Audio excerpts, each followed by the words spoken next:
punya. Kau fikir kau siapa?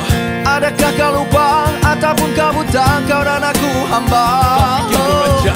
Kuasa harta wanita mengaburi minda, mengotori jiwa dan bicara. Bila bicara, bicaranya semua besar. Mendabi dada besar egonya. Lupa diri, lupa pencipta yang maha besar. Hatinya hitam kelam terbungkam, jiwa tak tenang kalah dalam menang. Kemewahan diri bukanlah tanda kehebatan insan.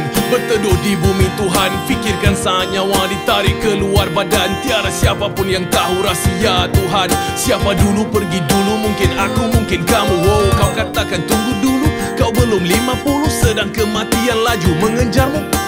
Kerasnya hati masih gagal mengerti. Bangunlah di malam sunyi, bertanyakan pada ilahi.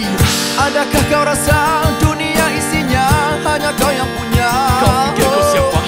Adakah kau lupa ataupun kau buta, kau dan aku hamba? Kau fikir kau raja? Kuasa harta wanita mengaburi minda, mengotori jiwa dan bicara. Bila bicara, bicaranya semua besar. Mendabi dada besar egonya. Lupa diri, lupa pencipta yang maha besar. Hatinya hitam kelam terbungkam, jiwa tak tenang kalah dalam menang. Kalah dalam menang, hatimu takkan senang. Aku bukan hipnotis, bukan juga ISIS. Jauh sekali ekstremis, aku hanya optimis. Hidup syarat plot twist, sama macam Sarkis. Dengan Tuhanmu jangan pernah prejudis. Dalam era penuh depresi, sebenarnya apa yang kau cari? Kononnya nak inspirasi, tak perlu kau tercari-cari, bangun malam tanya ilahi. Beribu kali kau diingati, hidayah itu milik ilahi. Adakah kau rasa dunia isinya hanya kau yang punya? Kau fikir kau siapa? Adakah kau lupa ataupun kau buta, kau dan aku hamba? Kau fikir kau raja? Kuasa harta wanita mengaburi minda, mengotori jiwa dan bicara. Bila bicara, bicaranya semua besar. Mendabi dada besar egonya. Lupa diri, lupa pencipta yang maha besar. Hatinya hitam kelam terbungkam, jiwa tak tenang kalah dalam menang. Mari sini semua dengar ini cerita. Orang kita kata nak senang kena banyak simpan duit, tapi Islam kata nak senang kena banyak keluarkan duit. Sedekah amal jariah, senyumanmu itu juga satu dakwah.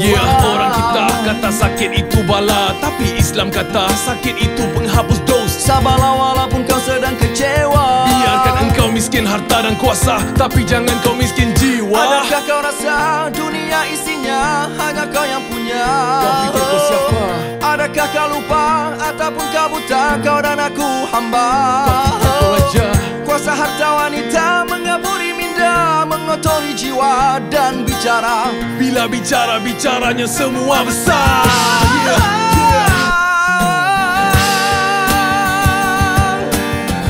Hanya kau yang punya.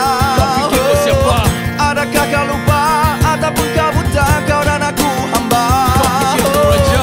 Kuasa harta wanita mengaburi minda, mengotori jiwa dan bicara. Bila bicara, bicaranya semua besar. Mendabi dada besar egonya.